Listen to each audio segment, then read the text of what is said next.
Assalamualaikum warahmatullahi wabarakatuh. Apa kabar semuanya? Semoga kalian tetap dalam keadaan sehat dan tetap semangat mengikuti pembelajaran kali ini, yaitu dengan Bu Suryo dalam materi potensi kemaritiman Indonesia. Nah, sebelum kita memulai pembelajaran kali ini, mari kita berdoa terlebih dahulu. Berdoa dimulai. Berdoa selesai.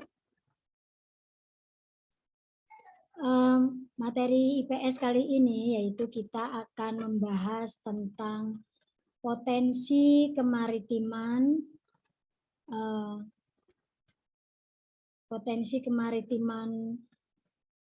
Indonesia, di mana setelah mengadakan kegiatan pembelajaran ini, tujuan daripada Ibu menyampaikan materi ini atau tujuan pembelajarannya antara lain agar kalian itu dapat atau mampu menjelaskan tentang potensi kemaritiman Indonesia di bidang perikanan, kemudian kalian dapat menjelaskan potensi kemaritiman hutan mangrove, kemudian yang ketiga adalah kalian dapat menjelaskan potensi kemaritiman terumbu karang.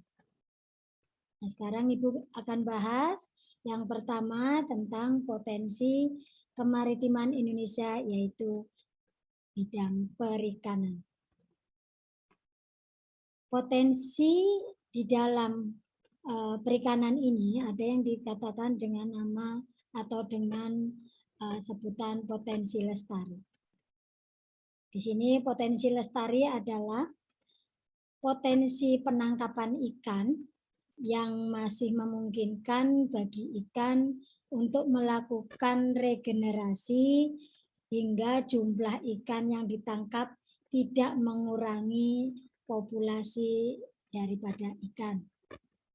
Nah, Laut Indonesia ini memiliki angka potensi lestari yang cukup besar, yaitu sekitar 6,4 juta ton per tahun, di mana Laut Indonesia ini selain luas wilayahnya atau yang meliputi sekitar 5,8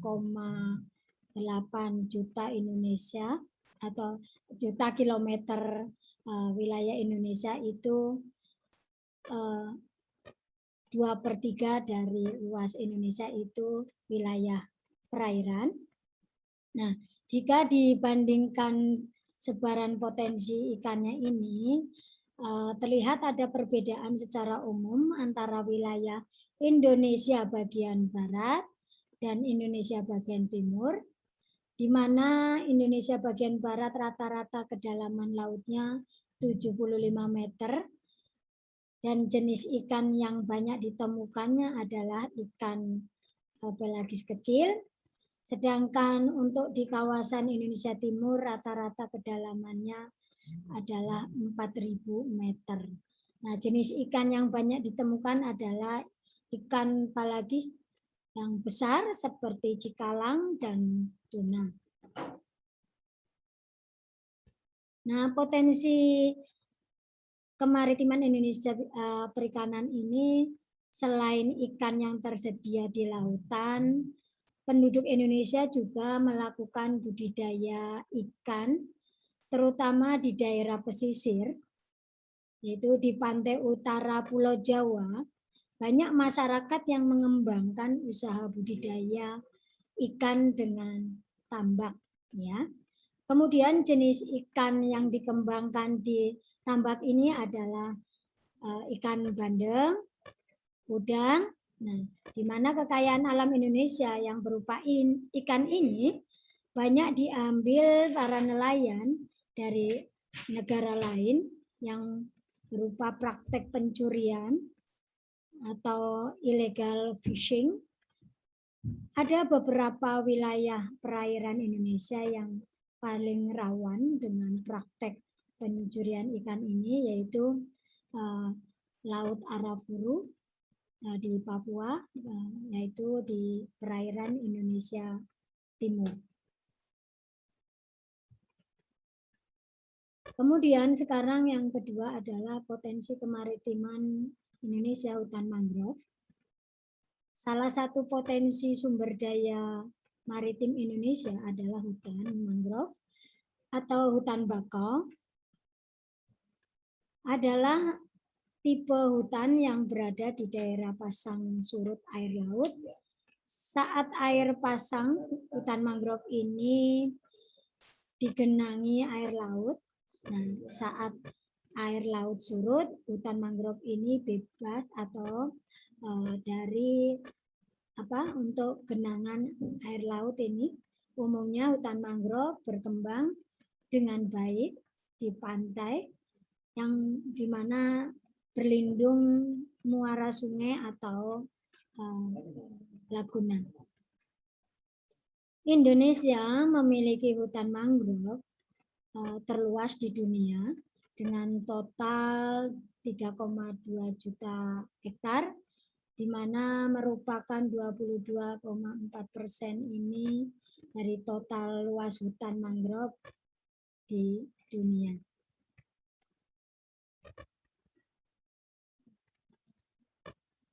Potensi hutan mangrove ini memiliki dua fungsi, selain sebagai potensi sumber daya laut, yaitu sebagai fungsi ekologis dan fungsi ekonomis. Fungsi ekologis hutan mangrove ini adalah sebagai habitat atau tempat hidup binatang laut untuk berlindung, mencari makan, dan berkembang biak. Nah, hutan mangrove ini juga dapat menstabilkan garis pantai, yaitu mengurangi erosi dari gelombang badai atau arus atau gelombang dan pasang surut dari air laut. Ya. Juga hutan mangrove ini dapat menjaga kualitas air dan mengurangi polusi dengan menyaring material tersuspensi dan mengasimilasi nutrisi dari air laut. Ya. Yang kedua adalah fungsi ekonomis hutan mangrove.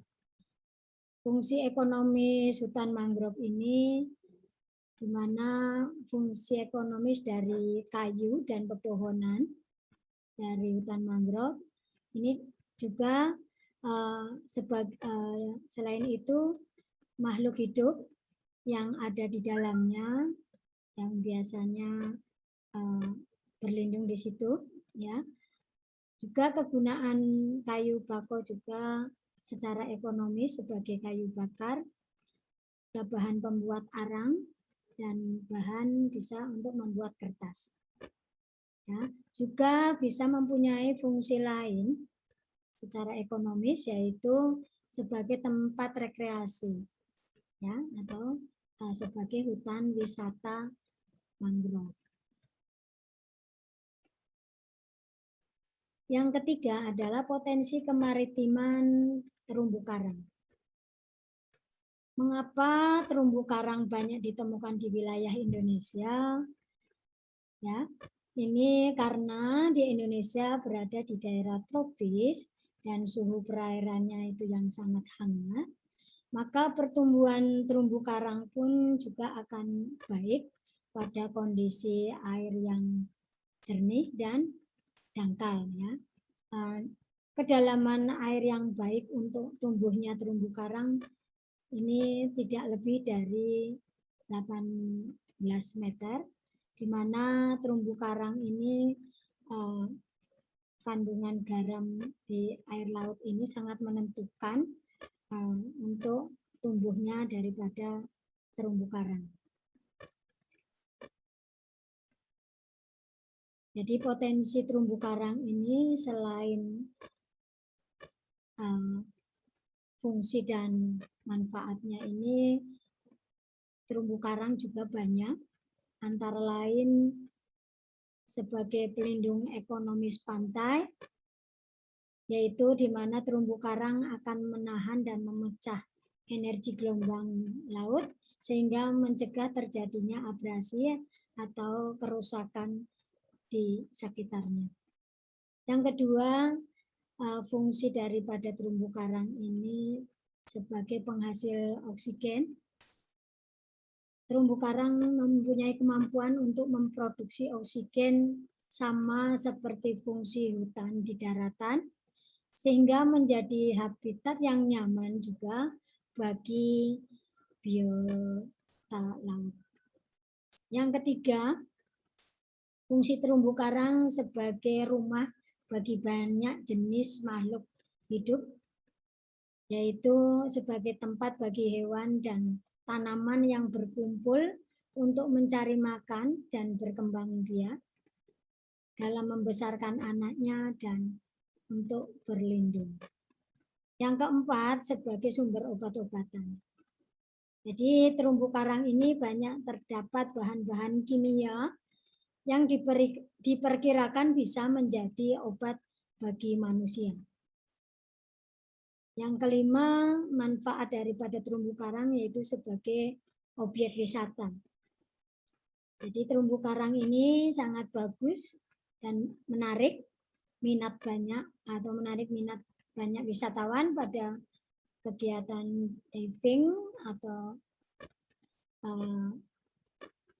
karena variasi terumbu karang itu yang berwarna-warni dan bentuk yang memikat, ya, merupakan suatu atraksi tersendiri bagi wisatawan baik asing maupun domestik atau di dalam negeri.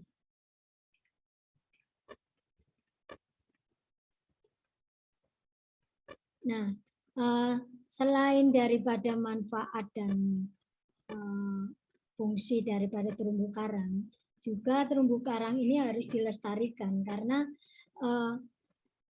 banyak penyebab kerusakan terumbu karang akibat manusia, yaitu yang pertama karena penebangan dan pengambilan karangnya, ya. Jadi kemudian terjadinya juga penangkapan ikan dengan alat dan bahan yang dapat merusak. Yang kemudian yang ketiga adalah karena pencemaran dan sedimentasi. Kemudian adanya pembangunan di kawasan pesisir. Nah, kemudian yang kelima adalah pembangunan di darat selain pembangunan pantai.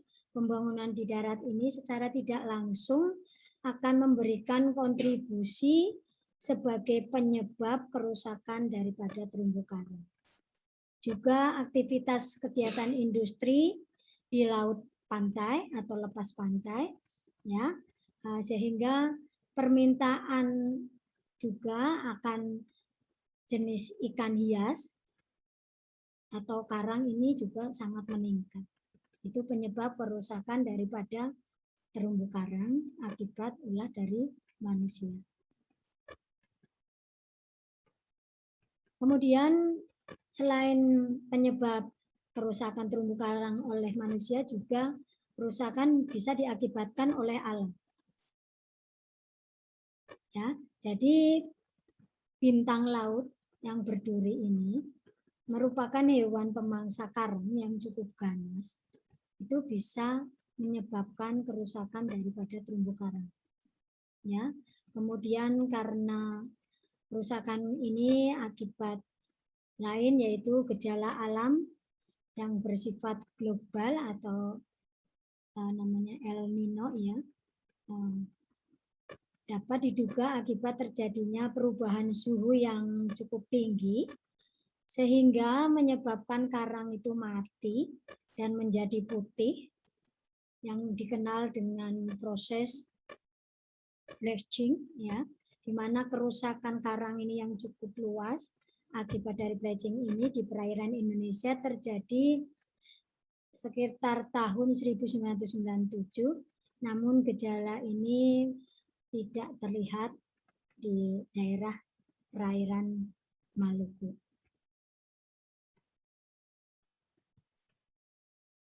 Nah, kemudian selain kerusakan juga ada hal-hal atau upaya atau usaha untuk mengatasi kerusakan daripada terumbu karang ini. Jadi cara untuk bisa membantu mengkonservasi terumbu karang ini bisa dengan sangat sederhana, yaitu dengan diterapkan prinsip 3R, reduce, reuse, kemudian recycle, dan hemat energi, di mana terumbu karang ini sebagai ekosistem yang sangat peka terhadap perubahan iklim, di mana kenaikan suhu sedikit saja dapat memicu pemutihan karang atau coral bleaching, coral bleaching ini dapat diikuti oleh kematian massal daripada terumbu karang, seperti terjadi di hampir seluruh kawasan tropis tahun 1997 sampai 1998 di Australia. Kemudian di Karibia juga tahun 2006. Itu jadi apapun yang dapat kita lakukan untuk mengurangi dampak global warming yang sangat menentukan atau sangat membantu daripada terumbu karang ini supaya lestari. Kemudian yang kedua juga bisa mencegah pembuangan sampah pada tempatnya, di mana hewan laut ini sering terkait pada sampah-sampah sehingga mengganggu gerakannya. Misalnya saja sampah plastik yang transparan banyak dibuktikan termakan oleh penyu karena tampak seperti ubur-ubur ya. Nah, sampah plastik ini akan mengganggu pencemaran daripada biota laut ya. Jadi cara mengatasi kerusakan terumbu karang ini di banyak lokasi terumbu juga dijumpai karang dan biota laut lainnya yang bersifat lentik atau tidak dapat berpindah, kemudian mati akibat tertutup lembaran-lembaran plastik tadi ya. Nah, apabila yang ketiga, apabila kita berlibur atau berwisata, pilih dan pastikan ya atau menerapkan prinsip ramah lingkungan dengan misalnya memperoleh informasi dari berbagai ilmu ya, agar kita bisa membangun atau bisa memperoleh gaya hidup yang ramah lingkungan ya. Oleh karena itu mudah-mudahan kerusakan terumbu karang ini tidak akan terjadi lagi ya. Nah, demikianlah penyampaian materi tentang potensi kemaritiman Indonesia. Semoga bermanfaat. Jangan lupa jaga kesehatan dengan selalu menerapkan maksudnya prokes kesehatan, yaitu selalu jaga jarak, selalu mencuci tangan sebelum makan, kemudian selalu menggunakan masker. Sebelum Ibu akhiri, terima kasih atas perhatiannya, semoga bermanfaat dan tetap semangat. Wabillahi taufik wal hidayah. Wassalamualaikum warahmatullahi wabarakatuh.